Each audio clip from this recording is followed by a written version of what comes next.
halfway through my senior year of high school, I got really sick one day and I thought maybe I had the flu. And then I went to the urgent care and they didn't care that I was feeling sick because my blood pressure was like really high, and they made me go, I was hospitalized, and that started a journey of me feeling awful and getting progressively sicker and sicker and new symptoms popping up, and a trend of doctors not knowing what was wrong with me and not knowing how to help me.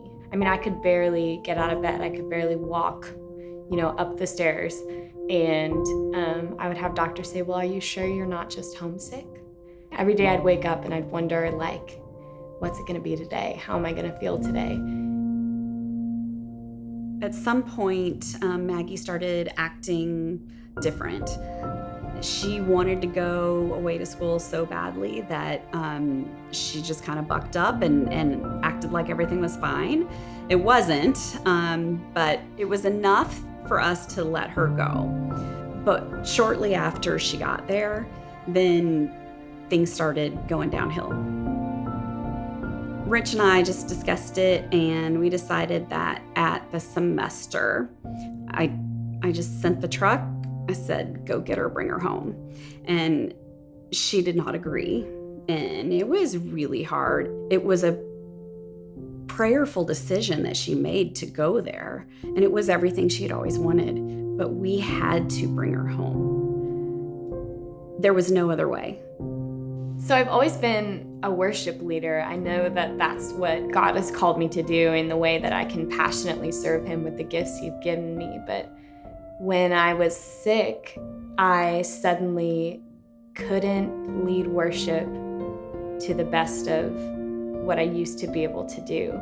I would be on stage and I was breathing too hard to be able to sing. I had to say no to opportunities to lead worship because my body physically couldn't do it. And that was crushing because I think I found some of my identity in being a singer and being a worship leader. And suddenly this sick, was making me not be able to fulfill God's purpose for me.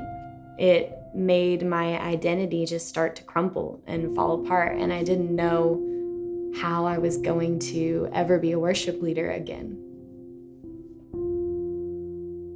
I just decided that I wanted to give up. I didn't want to go to the doctor anymore. I didn't want to take any medicine anymore. I had been praying so hard, God, have them figure out what's wrong with me. That was my prayer every day. God, please have them know what's wrong with me so that they can fix me.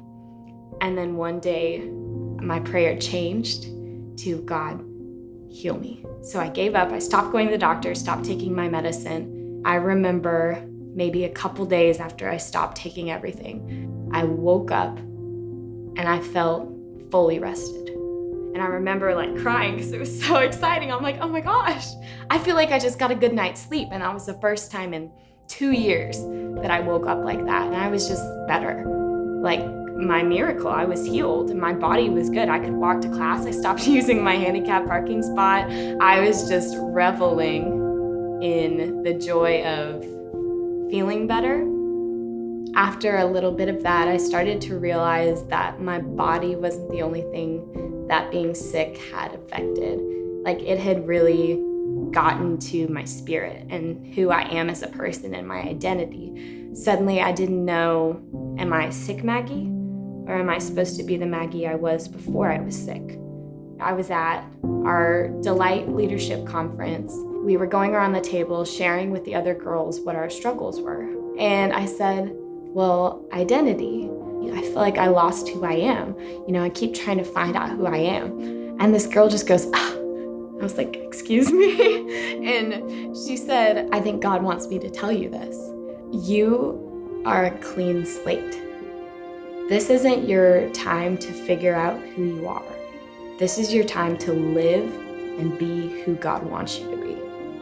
And as she said that to me, there was just a weight lifted off my shoulders because I was trying so hard to find out what my personality traits were when God was giving me an opportunity to choose the good aspects I see in God and be them. So it was so freeing to figure out that, like, through all of the things that I'd gone through, God was resetting me. And he told me, you're a clean slate. Your life is mine. You are going to be who I want you to be. And that was the most freeing thing that I think I've ever experienced. Through all of that, my boyfriend at the time, Dylan, he went away to school with me. And when I was forced to come home, he came home too. And his standing by me, that was a turning point for us to say, we're getting married. You know, like, if he's gonna support me in that, then he's gonna support me for the rest of my life. So I think Dylan and I would not be married now as soon as we are if we hadn't gone through that trial together. When I was at Belmont, I joined a club called Delight. When I came home and we switched to UNT, they didn't have a Delight. So I emailed the Delight headquarters and I was like, hey, I want to start a Delight at UNT. They said, okay, awesome. Find your team of 5 to 10 girls who are going to be your leadership team and then call us back. So I gave up and I never called them because I was like, there's no way. I don't know anybody at this school. I can't find a team of 5 to 10 girls. I know one person that goes here. A week later, a girl texted me and she said, hey, this might be weird, but do you want to help me start a Delight at UNT? They gave me your phone number. And so ever since then, we started Delight and we just kicked off for this, our second semester, and we had 100 girls. And it's such a blessing in my life. And now I see that God is doing his work through me here at UNT. And if I had still been at Belmont, then maybe we wouldn't have Delight at UNT and it wouldn't be touching the lives and doing God's work the way it is. So that is a huge blessing that came out of me being sick that I didn't think I could recognize before. Now I get to lead worship again. I find so much joy in leading other people to sing and worship God. And people keep coming up to me and saying, Maggie, you have so much energy on stage. I can't believe that you have that much joy for the Lord. And I remember the first time I led worship, after I was feeling better, my mom was standing in the back just crying because she's like, I thought I'd never see you lead with this much passion again. And it's just a testament to God isn't finished with you yet. I thought I was at rock bottom when I couldn't lead worship again. I thought I didn't have purpose or I couldn't have passion for that anymore. But he was just saying, wait, I have more for you and it's coming. And I love getting to see that fruit in my life now.